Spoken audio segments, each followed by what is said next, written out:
Welcome to the Rap Soul Podcast, where we dive deep into the world of music that moves our hearts and gets our feet tapping. This is the intersection of rap and soul music from the 80s, 90s, and 2000s. We appreciate you for listening. Share this podcast with a friend or family member who loves music as much as you do. The podcast is hosted by 12 Kyle. Next up, the Rap Soul Podcast. Welcome to an edition of the Rap Soul Podcast. I am your host, 12 Kyle. And again, this is the Rap Soul Podcast. Let me first start by thanking you for finding this podcast. If you came here from the 12 Kyle podcast, thank you. If you came here from social media, thank you. If you just randomly found this podcast, thank you. The Rap Soul Podcast is a new venture that I have. What I'd like to say is that the Rap Soul Podcast is the intersection of rap, soul, hip hop, R&B from the 80s, 90s, and the 2000s. You may ask what the Rap Soul Podcast is. It's a compelling show that blends both the worlds of rap and soul music. What we like to do is we like to offer listeners a deep dive into this interaction. It's hosted by me, 12 Kyle. And what we do is we explore the rich history of influential artists, the music, and evolving trends with rap and soul music. Each episode will feature different discussions, whether it be tracks, specific albums, artist review, things of that nature, and just exploration of the emotions of the culture at a specific amount of time. What I'll do is I'll share my personal insights and behind the scenes stories and, my expert opinion, if you will. So you'll get a informative based podcast.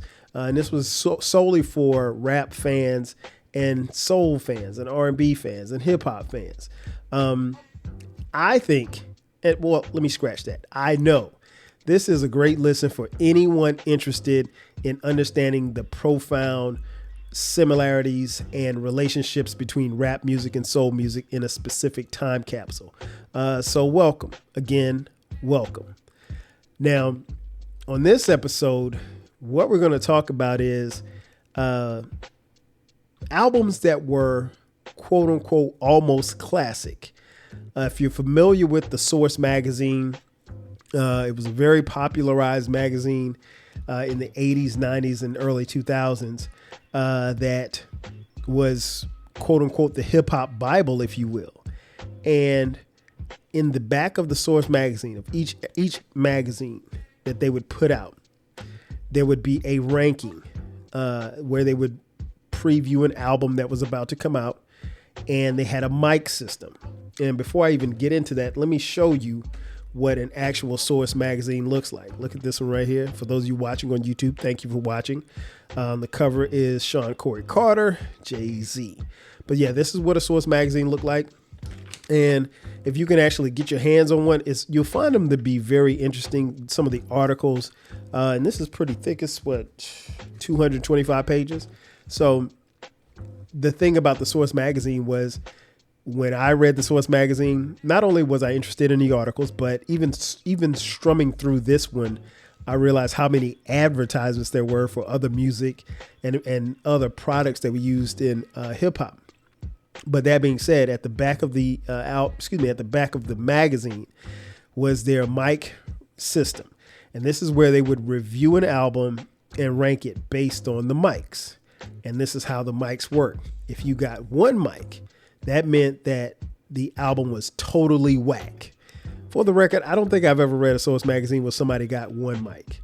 If you got two mics, that means you needed help, doesn't stand out. That's the criteria for that. If you got three mics meant that it was good, worth checking out. And this is a way that, us fans would later adapt to how we would consume our music. If you got four mics, it would be deemed that the album was slamming, definite satisfaction. And if you got five mics, that meant that you got a hip hop classic. So just so that you know, there's about 14 or 15 albums that were deemed at the time that they were first reviewed by the Source magazine as hip hop classics. I did an episode on that on the 12 Kyle podcast. We may come back and revisit that conversation on this podcast. But for this discussion, what I wanted to talk about was the albums that got 4.5 mics. So they weren't 4 mics, but they weren't 5 mics. So you're in between. And these were the albums that were originally given 4.5 mics. Now, what I did was I added some additional layers to it, if you will. What I wanted to do was add a certain criteria. Because I think here's the thing that a lot of us hip hop fans, R&B fans, soul fans, rap fans do. We base what we listen to based on how we like it. And so, like, I hear the word classic get thrown around a lot on social media. And the reality is, for a lot of people, the classic albums are the albums that they really, really like. It's not necessarily because the albums are superiorly dope to everything else that's out or had been out at that particular time. So there's a level of bias there, right? So I'm trying to remove the bias, but we all have our biases on the albums that we like and we don't like. And that doesn't matter if it's rap or soul. But what I wanted to do was add some criteria as I examine these albums that got 4.5 mics, because that's what this episode is about. We're going to take a look at these albums that were deemed almost classic. And what I want to know from you is, as you listen, are these albums almost classic or are they classic? Because maybe for some, you can make a case that they shouldn't have gotten 4.5 mic. They really should have gotten 5. And I'll be honest, especially for those of you who weren't around when the Source magazine was in its prime in the early 90s, if you got 5 mics on an album, that meant a lot. That meant your album was, again, a certified hip hop classic. It means that the album is flawless, damn near perfect, if you will. Or maybe some people would say it was perfect. That being said, there were albums that got 5 mics. Again, we're not going to talk about them on this particular episode, but I wanted to examine the ones that got 4.5 mics. And we're going to take a look and see if they really, truly are almost classic. So let me tell you about the criteria that I added. It's 4 things. 1, coherence. Now, coherent means like the flow of the album. Does it flow? Does it sound a certain way? Can you understand what is being said and what is going on? For example, I'll use Das EFX as an example. While Das EFX was a really, truly very good hip hop group, I didn't understand most of the stuff that they said, but that didn't take away from the fact that they were dope and that they put out dope albums. I just didn't understand it. So I think that plays into your coherence. So that's one criteria. Criteria number 2, and they're in no particular order. The replayability.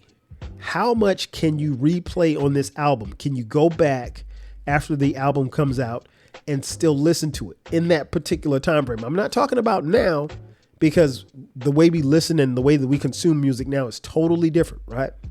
So the replayability back then. So if the album came out in 1992, how much was you going back and listening to this particular album, playing it over and over and over again, learning the words, because we didn't have the internet, right?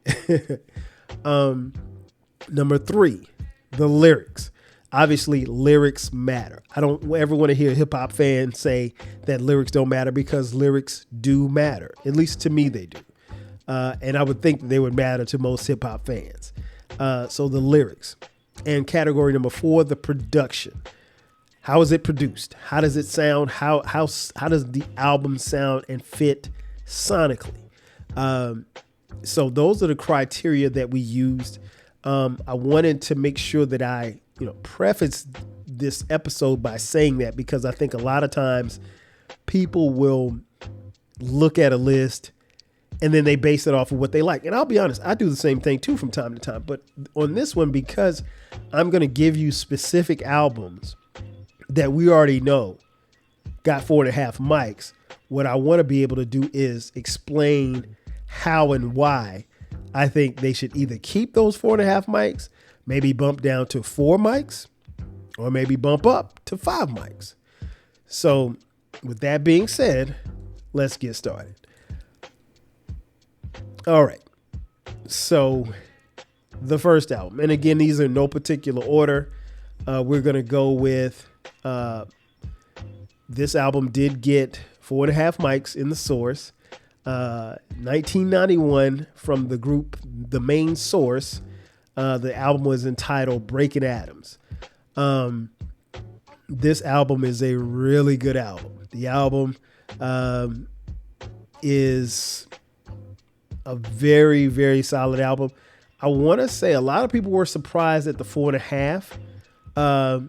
But let me just look over some of the tracks. Now, some of the tracks that stand out, Just Hanging Out, looking at the front door, Just a Friendly Game of Baseball, Watch Roger Do His Thing, Live at the Barbecue. We'll come back to that in just a second. This album got 4.5 mics. I think if you look at the coherence, the replayability, the lyrics, and the production, you can make a case that that is a solid review. I mean, like, there's no if, ands, or buts in between.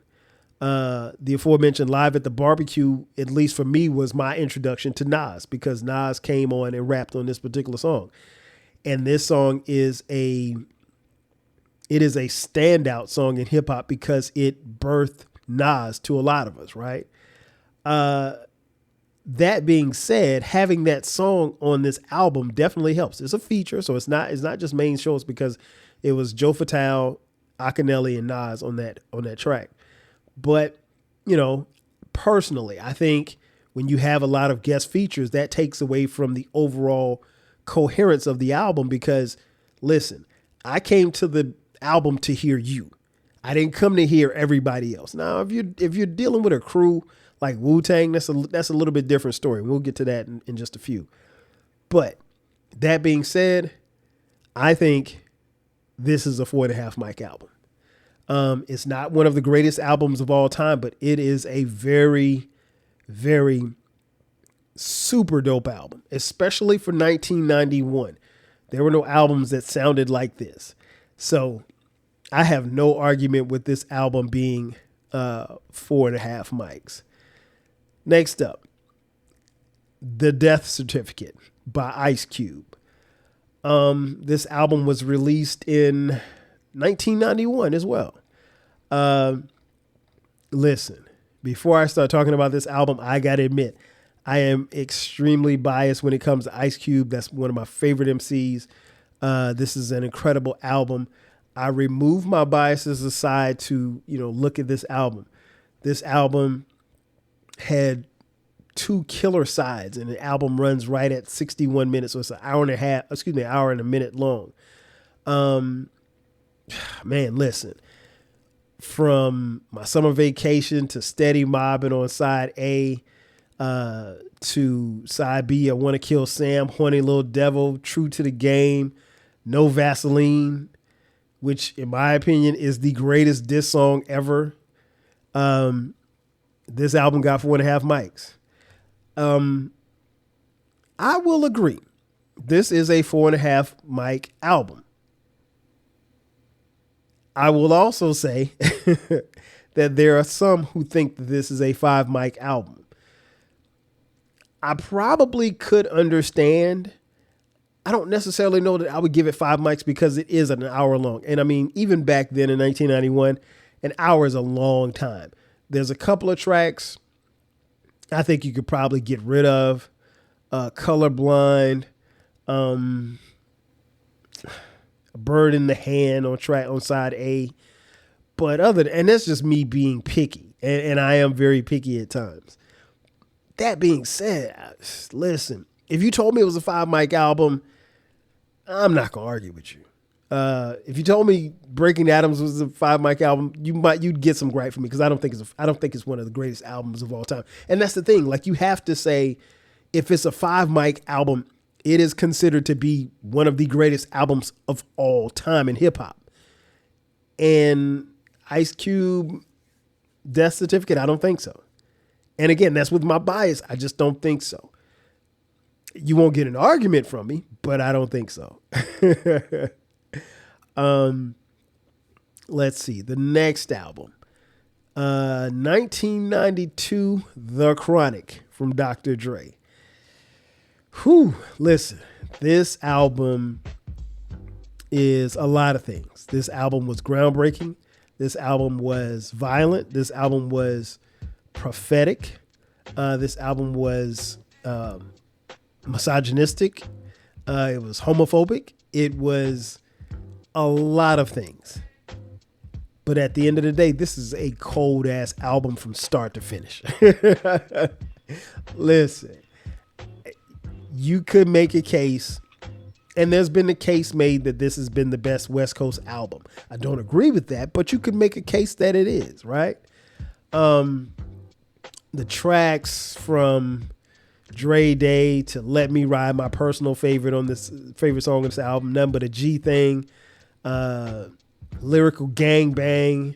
The Doctor's Office skit definitely doesn't need to be on it. Sidebar, I don't know why we let artists get that off back in the 90s. There were a lot of sex-induced skits on some of these albums, and it really, listening to it now 20, 30 years later, it does not fit at all. But Stranded on the Death Row and the track Closer, Bitches Ain't Shit. I mean, listen, this one's tough, man. This one's tough, but I don't think that. Okay, it's a 4.5 mic album. I will agree. It's 4.5 mics. I can't give it 5. I don't think that there's anything that they didn't reinvent the wheel here, right? And again, it's Dr. Dre's album, but technically it's a compilation album because Dre ain't that kind of rapper. We already know that, right? But for Dr. Dre to have this land where it landed was crazy because here's the thing you got to remember. In 1992, Dr. Dre has left NWA, right? He's left NWA. He's teamed up with this guy named Suge Knight, who we didn't know. At least I didn't know. Never heard of the guy before at the time. And so, back then, if you left a group, it was over for you. Like, nobody thought that Dr. Dre was going to survive without NWA. And he created this masterpiece. And this started arguably the great run of the West for not just Dr. Dre, but Death Row Records as well. So, yeah, if you say it's a 5 mic album, I really don't have a comeback for it. I don't think that it is, though. Again, I don't think that they reinvented the wheel, and I think ultimately it's a compilation album. It's not a Dr. Dre, I'm gonna rap for 18 tracks album. Because that's not who Dr. Dre is, right? So in that sense, I knock it down a peg. So it's a 4.5 mic album. If you think that it's a 5, please let me know. I don't think that it is. But that doesn't mean it's not a badass album. Oh my God, this album is so cold. Next up, again, these are in no particular order. Enter the Wu-Tang 36 Chambers, an album that was released by the Wu-Tang Clan in 1993, right? Listen, this album got 4.5 mics. This one's really tough because, again, I am a huge Wu-Tang fan. I'm a huge Wu-Tang fan. I love the solo members. I love them as a group. And I purchased just about every Wu-Tang album. This one goes from Shame on a Nigga to Clan in the Front, Can It Be So Simple, Wu-Tang Clan Ain't Nothing to Fuck With, Cream, Protect Your Neck. Oh my God. Yeah, this album This album is solid. This is a really solid 4.5 mic album. Is it 5 mics? No, it's not 5 mics. I really could do without Tears. Tears is not, it's not a whack song, but Tears is a skip for me, but it's the last song in the album, so I just let it play, right? But everything else, I mean, like, other than listening to this album in 1993 and not knowing who these people were, and it took me a minute to recognize voices and put this name with this voice, because there was no internet in 1993. But other than that, man, this is a cold ass album. I've seen some people have it as low as a 4, and that's no knock, because 4 is what? Slamming, definite satisfaction. That's what this album is. And I've seen some people have it as high as a 5. I can't give it a 5. It's not the greatest album of all time, or it's not in that discussion as the greatest album of all time. But it's a pretty damn good album. It is a pretty damn good album. Next up, 1995, The Infamous, from the group Mobb Deep. Whew, listen. This album got a lot of play in my ride in 1995. I ain't gonna lie. This one for me is extremely tough. All biases aside, this is a self-contained album. You don't have many guest features. Really and truly, there's only 2, if you're going to call that. Well, no, Ghostface. Oh, no, I take that back. There's a couple of guest features on here. Big Noyd, Ghostface, Raekwon. Big Noyd appears on 3 tracks, but Big Noyd is a part of their crew. Nas, Raekwon. So there's a couple of joints on here that has guest features. So that takes it down a peg for me. Again, if you got more than 2 guest features, that's kind of pushing it, especially for a 16-track album. That being said, this album sonically is incredible. Havoc as a producer is one of the best ever. And that's what propels this album based on the criteria that I laid out for you earlier. So where do I rank it? I think it's a 4.5 mic album. God, but it's so close. This album might be a 4 and 3 out of 4 mic album. So it's 75%. 3/4 of a mic. So it's 4 3/4. That's just how close this album is. If you say it's a classic, if you say it's a hip hop classic, if you give it 5 mics, you won't get an argument pretty much from anybody. Anybody who's listened to this album knows how cold this album is. I don't necessarily know that you could, there's in no way I could knock it down to a 4. It's definitely a 5. And if you said it's definitely a 4.5. If you said it's a 5, again, you get an argument from me. Particularly if you've heard this album. Not if you didn't hear the album, I don't really know how you could rank it, but this album, it still goes to this day. And again, I had to take my biases aside because I bought this album 3 times. I don't know why I bought it 3. Well, I know why I bought it 3 times because my thieving ass friend stole it from me twice. Shout out to Charles Thompson. So yeah, this album is definitely one of those ones. Next up, the Notorious B.I.G.'s debut album, Ready to Die. This album features songs like Gimme the Loot, Machine Gun Funk, Warning, One More Chance, the original, Juicy, Everyday Struggle, Big Papa, Unbelievable, and the cringeworthy Suicidal Thoughts. And this album is 69 minutes long. Listen, this is Biggie's debut album. I had no idea that this album was going to be this good back then. I don't think anybody did. And from the production to Biggie's lyrics, his storytelling was crazy. I don't know if I mentioned the album dropped in 1994. This album is so cold. The Source gave it 4.5 mics. There are quite a few people to this day that are mad at the Source for giving it 4.5 mics. I could make the case for this album being a 5 mic album. But I will say this.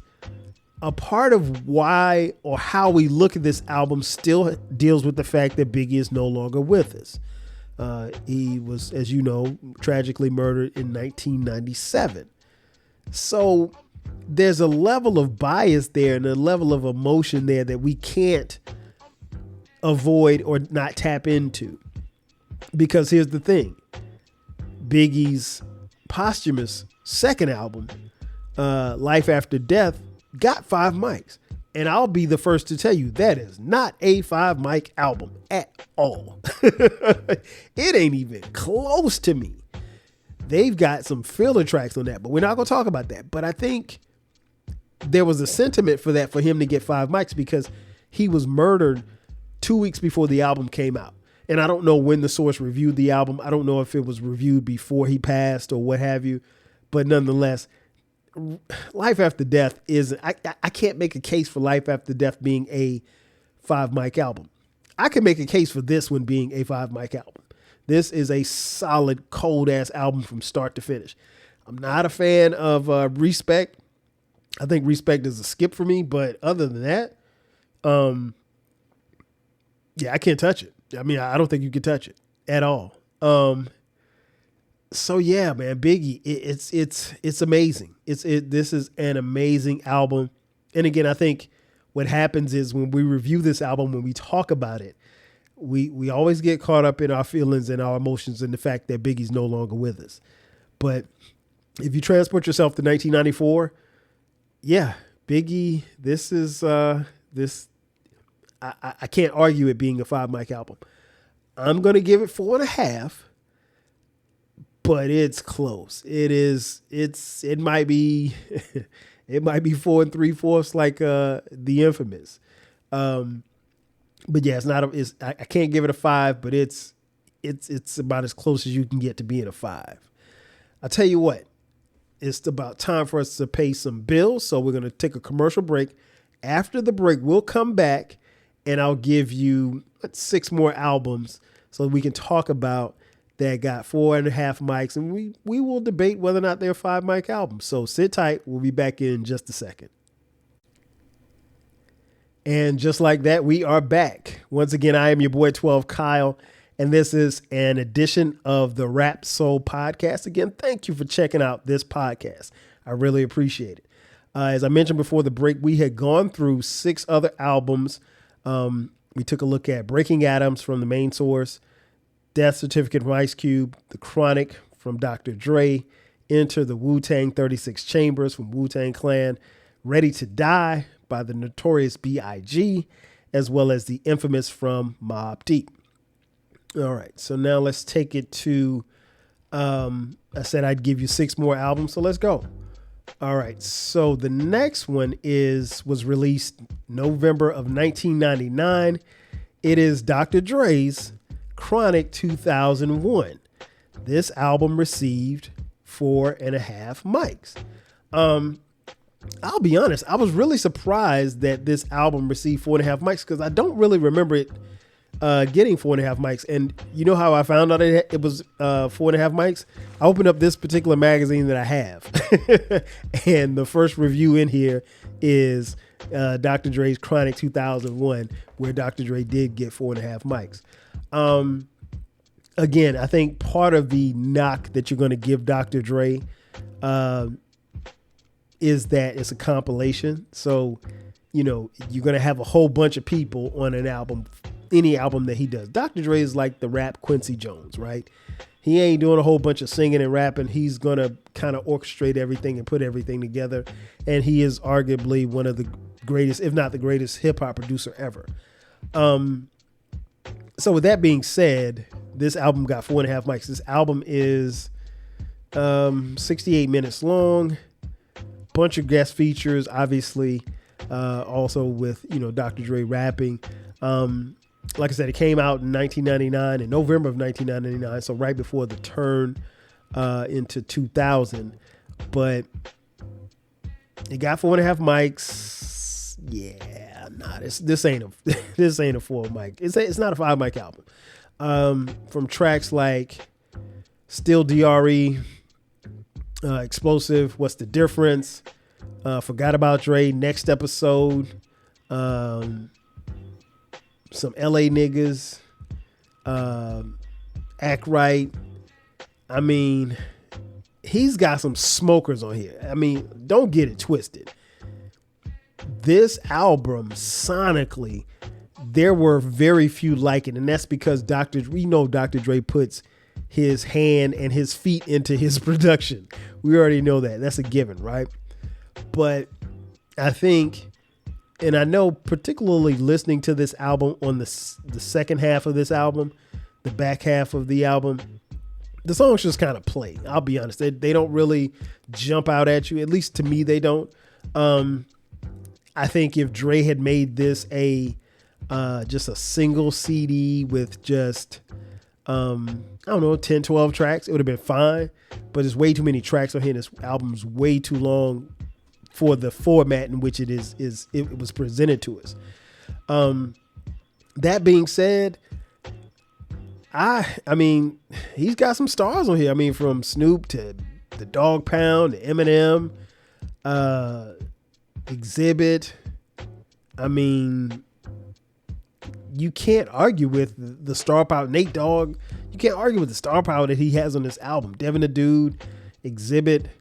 That being said, this isn't I will make the case that this isn't a 4.5 mic album. This is the one album I would bump down to a 4.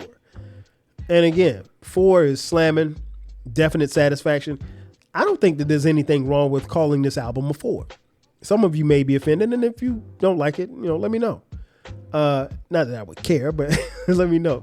Positive feedback. Just give me some feedback if you disagree. I don't see it, man.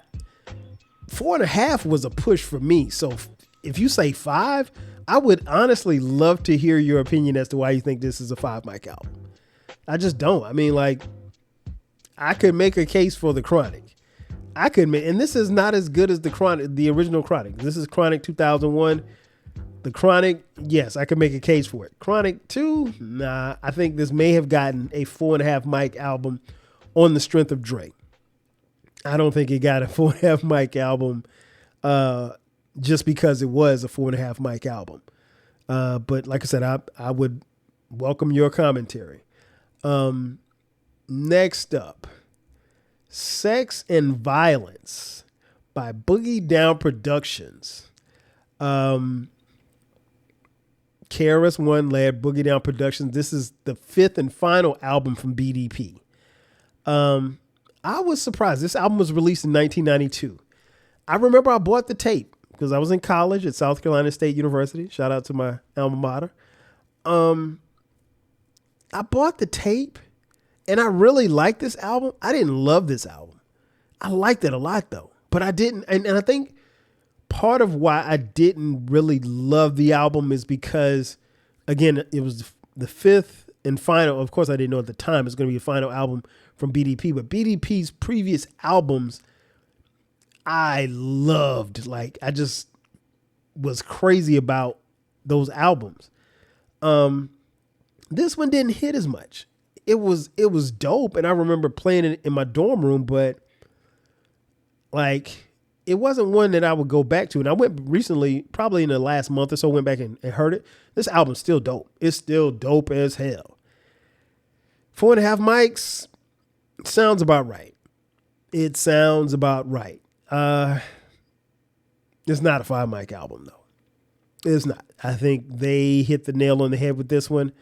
I don't foresee anybody. I can't say anybody because some of you may think that this is a 5 mic album, and if you do think so, please let me know. But no, I don't see it. I don't see it. 4.5 is solid.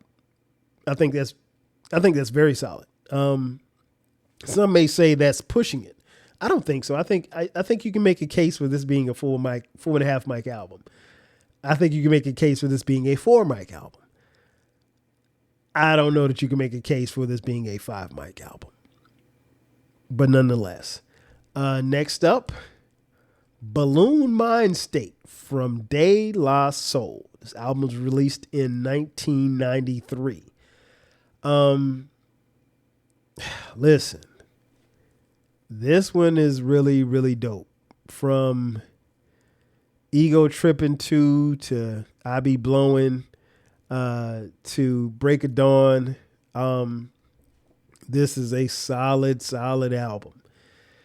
This is a album that De La Soul made that I don't think with hip hop heads, I don't think it gets lost.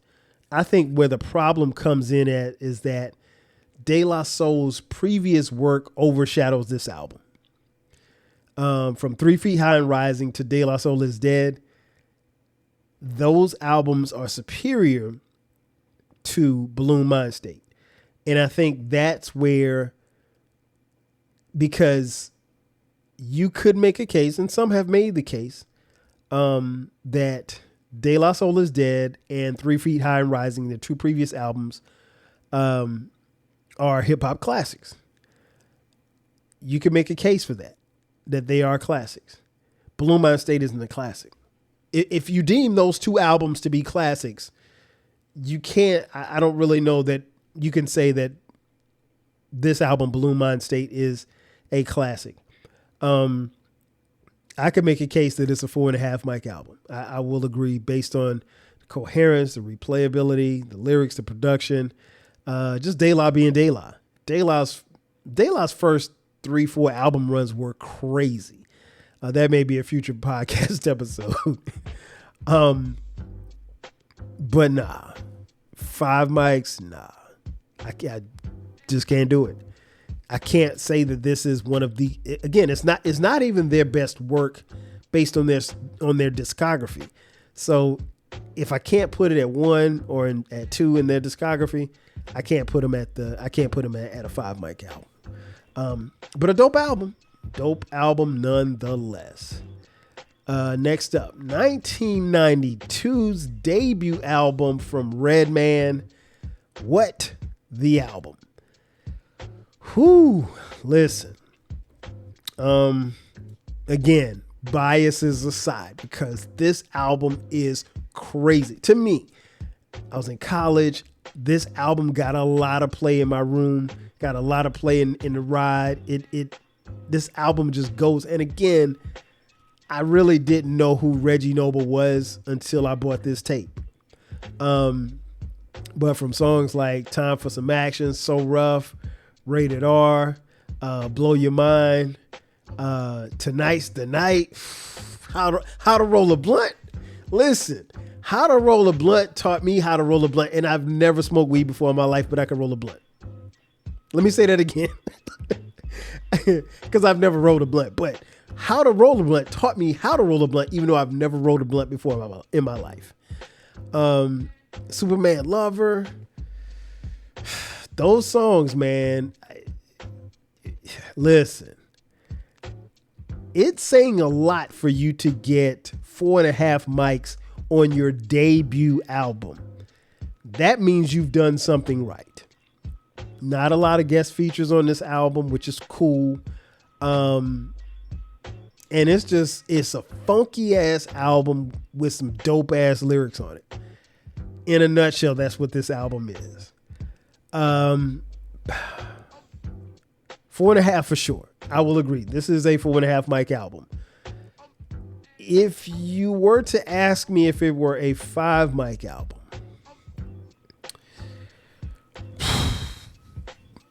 no, it's not.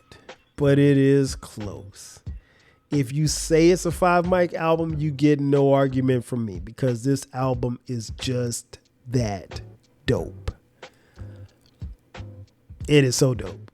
And what I would do is I would encourage each of you, if you have not heard this album or any of these albums, matter of fact, when you finish this podcast, when you finish the other Rap Soul podcast, Go listen to these albums. They're incredible. But yeah, that's saying a lot for a debut artist because I can't. There are very few artists that come out of the gate like this by themselves, and for Reggie Noble, aka Redman, to do that says a lot about him. But crazy production, crazy lyrics. Love this album. Okay, we got two more. Next up, 1994's debut album from the rap group Outkast, Southernplayalisticadillacmuzik. Whoo. Okay, now I really have to take my biases from out of this room and take them outside and leave them like in my driveway. Because if you know me, if you've been listening to the 12 Kyle podcast, you know that I am a huge Outkast fan. Those are my guys. Literally and figuratively, those are my guys. Big Boy famously said, I gotta hit the source. I need my other half a mic because that Southern Playalistic Cadillac music was a classic, right? Close quote. Big. It's not. It's not. But the lyrics, the production from Organized Noise, it's there. I mean, from Ain't No Thing to Southern Playalistic Cadillac Music, Players Ball, Get Up, Get Out, Crumbling Herb, Players Ball Reprise, Hootie Hoo. Man, not a lot of guest features. It's just Goody Mob. That's it. And their family. Album's right at an hour and 4 minutes. Listen, I would say it's 4.5. If you say it's a 4 mic album, I would argue with you because I don't think it's a 4 mic album. I think it's just that good. If you say it's a 5 mic album, I could probably push back on that because Funky Ride is... They didn't need Funky Ride on here. Deep is not needed either. And that's a 5-minute track. And Funky Ride's Deep is a 5.5 minute track. And Funky Ride is a 6.5 minute track. So if you take those two tracks off, you got an album that's, damn near under 50 minutes, which is perfect. But yeah, man, this is one of those ones that like I've never stopped playing this album ever. Again, I'm a huge Outkast fan, so I have to leave my biases aside. But no, this is not a 5 mic album. If you say that it is, tell me why. Tell me why. I'm all ears. And last but not least, 1995, The Purple Tape. And the reason why we call it the Purple Tape is because when the tape came out, the tape really and truly was purple. If you bought if you bought the CD truly was purple. That would be none other than the debut solo album from Ghostface Killah why did I say Ghostface Killah? From Raekwon featuring Ghostface Killah, called Only Built for Cuban Linx. Sorry about that. Get a little ahead of myself here. I'm sorry. I'm excited. It's the first episode, right? This album, crazy. Lyrics from criminology to incarcerated Scarfaces. Can It All Be So Simple? Remix. The Shark Biters skit. Glaciers of Ice. Verbal Intercourse with Ghostface and Nas. Ice Cream. Listen, man, you talk about crazy album from start to finish. Nah, it's close. It's not 5 mics. if you told me you give it 5 mics, I'd be interested to listen. I'm definitely down to listen as to why you would give it 5 mics. And who knows? Maybe if you tell me why you would give it 5 mics, you could turn my arm a little bit, and I might change my mind. Heaven and Hell could go. That's the last song on the album. That song could go. Other than that, there's not really any songs I would get rid of on this album. So this one's close. This one's really, really close. Not a lot of guest features. The guest features are pretty much just crew. The other Wu-Tang members, as well as you get a guest feature really from Nas. But outside of Nas, everybody else is Wu family. So, I don't know, man. I don't know. There's no way I could argue if you told me that this was a 5 mic album. I can't even figure out why.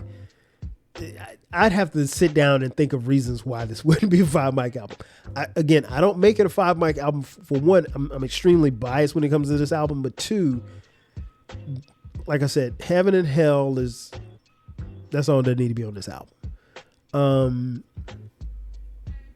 Other than that, Heaven and Hell probably, Heaven and Hell may be the only thing that keeps this away from being 5 mics. Is it groundbreaking? The sound, but they introduced the Wu Gambinos. It's just different, man. It's not one of the greatest albums of all time, in my opinion, but it's up there. It's up there. If you say, if you go with, which we're not going to do, but if you go with the original 15 albums that were 5 mic albums and say those are the greatest, then let's say those are 1 through 15, then there's a slot from like 15 and 20. That album's going to fall somewhere around here. It is just that good. But yeah, man, that's tough. That is so tough. But there you have it. That is it. Again, I wanted to talk about these albums because these albums were deemed almost classic. Breaking Atoms, Main Source, Death Certificate, Ice Cube, The Chronic, Dr. Dre, Enter the Wu-Tang 36 Chambers, Wu-Tang Clan, Ready to Die, The Notorious B.I.G., The Infamous by Mobb Deep, Chronic 2001, Dr. Dre, Sex and Violence, Boogie Down Productions, Buloone Mind State, De La Soul, What? The Album, Redman, Southernplayalisticadillacmuzik, Outkast, and last but not least, Only Built for Cuban Linx, Raekwon the Chef, featuring Ghostface Killah. This is tough. In conclusion, this was tough because, again, I'm a huge hip-hop head. That's one of the things that you will come to know about me as you listen to this podcast. I'm a huge hip-hop head. I love hip-hop. And I think the hip-hop that spans the music that came in this particular time and these albums that I talked about on this podcast, I think was a great amount of time.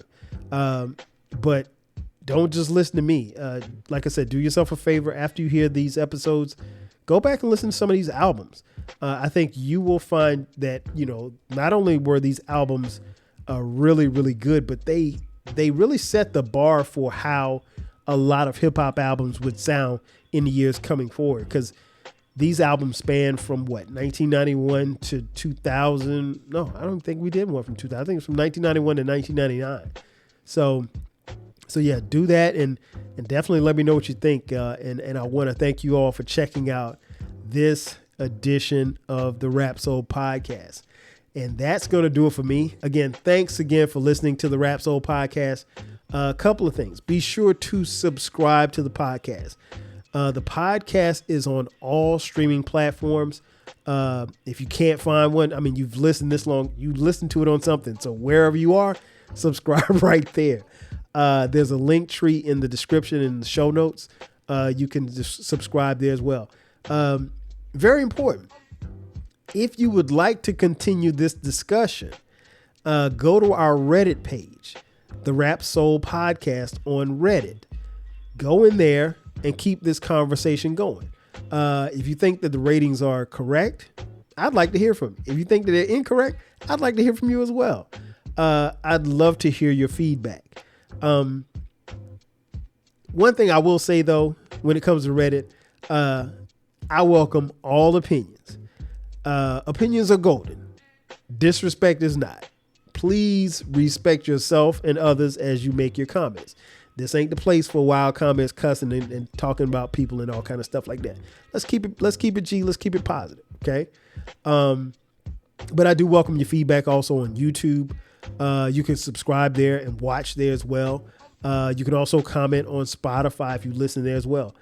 Keep in mind that since this is the first episode of the Rap Soul podcast, we decided to give you 2 other episodes as well. So besides this one, you've got 2 more episodes to listen to before we come back next Monday with a brand new episode. So if you've liked what you've heard so far, go listen to the other 2 podcasts and let me know what you think. If you're on Twitter, X, IG, Facebook, Threads, and TikTok, follow us there, the Rap Soul Podcast. Again, that's going to do it for me. I am your boy 12 Kyle. We'll catch you guys next time. 5 Gs. Thank you for listening. This concludes the episode. Be sure to subscribe to the Rap Soul Podcast. You can find the podcast wherever you get your podcasts. Follow the podcast on social media. And feel free to continue this discussion on our Reddit page. More importantly, share this podcast with a friend or family member who loves music as much as you do. Until next time, 5,000.